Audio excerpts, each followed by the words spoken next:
Our next speaker is Emerald Paston. Emerald is assistant producer at Nerd TV. She was a finalist in the 2010 Chortle Student Comedy Awards. And please welcome Emerald.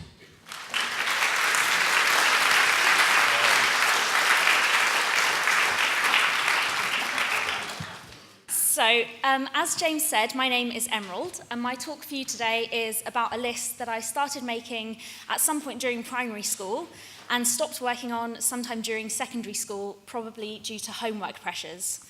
This list provided me with hours of fun, but when you first look at it, it seems rather a boring pastime. I'm talking, of course, about my list of all the girls' and boys' names I could think of ever.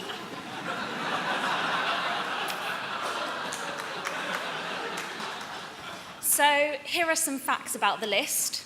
It's written in blue fountain pen across 3 sides of plain A4 paper.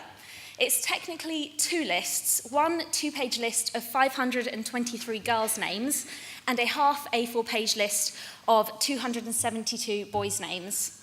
Now, the girls' names list is laid out in columns in alphabetical order, starting with Anna and ending with Zena. That is spelt with a Z. It's possibly not a name, but I will get onto that later. The boys' list is more of a mishmash with columns in non-alphabetical order, and rather excitingly starting with Gordon and ending with Colin. This proves, as I think we all know, that boys' names are boring. I remember starting each column with a good number of names, and I would then add names during special set-aside sessions or whenever I could take a moment out of my busy 10-year-old girl schedule. I also remember taking it to places with me, just in case inspiration struck and I needed to add a name desperately. So the big question is, why did I make this list? And I should start by telling you that I don't really know. I was weirdly obsessed with names as a child. I used to write stories that were literally just lists of the characters' names. I would base them on Enid Blyton novels and title them things like The Terrific 10, The Fabulous 14, and The Tremendous 20. These stories always started with an introduction to each character, stating their name, their age, and their relationship to the other characters, kind of like the beginning of a murder trial, but a bit more jolly.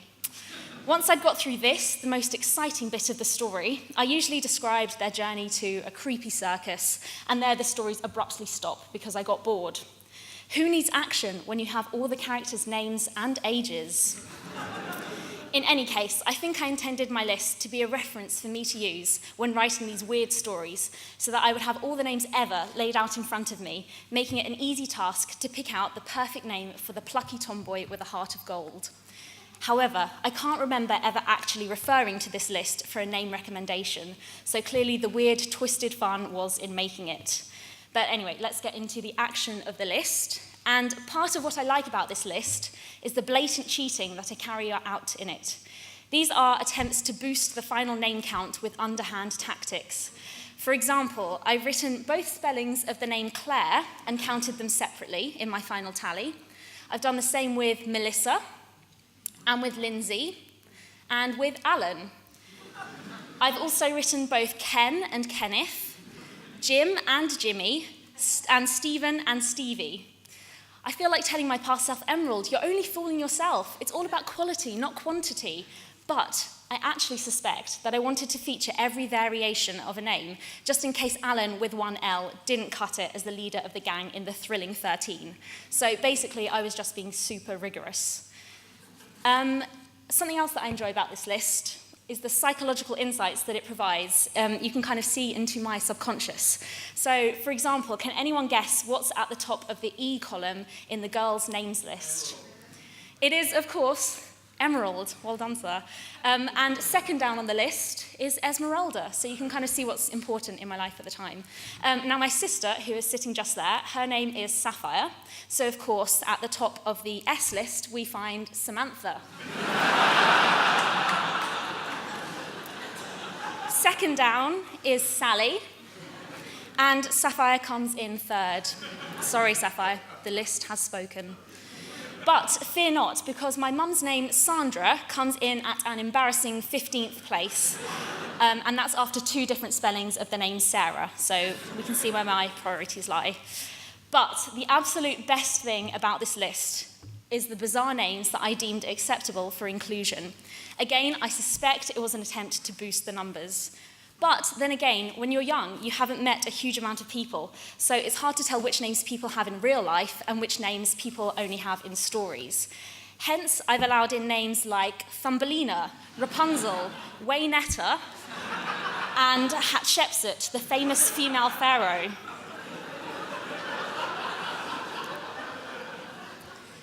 The boys' names list, however, is a goldmine for these weird names, and they really give away my interests at the time. There is a whole ancient Greek god section.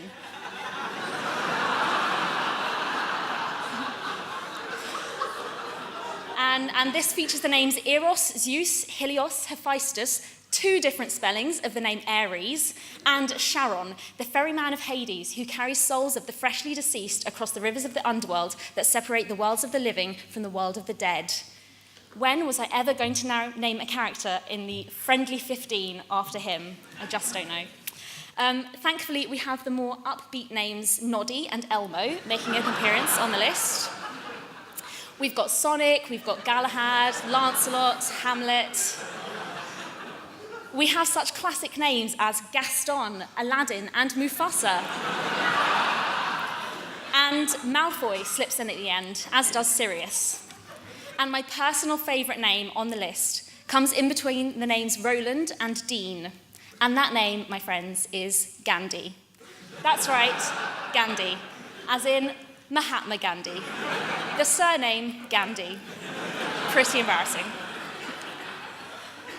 So, embarrassment included, this list charts the changes in my life. The handwriting switches from an incorrectly used calligraphy pen to a plain, boring fountain pen. My friends come and go from the list. You can see the point at which I went to secondary school because my new friends' names, previously unincluded, end up on the list. As you can imagine, I was probably pretty chuffed to meet them, like a butterfly catcher adding a new species to their collection. My interests develop on the list. I go from the name of Noddy, the happy-go-lucky man from Toyland, to Dionysus, the Greek god of wine, ritual madness, and ecstasy. I can find names of past boyfriends on the list, maybe even future ones. I'm looking at you, Poseidon. This list is a snapshot. It's a peek into my weird prepubescent brain. This girl can't spell. She knows about characters that I'd long forgotten about. She's undiscriminating, even optimistic when it comes to names. All are welcome onto the list. The more I don't understand that kid's weird decisions, the more I'm glad she made them. And it's good to know that if I ever have kids and decide to name them Hatshepsut and Hephaestus, there's at least one piece of paper and one weird 10-year-old girl validating that decision. Thank you.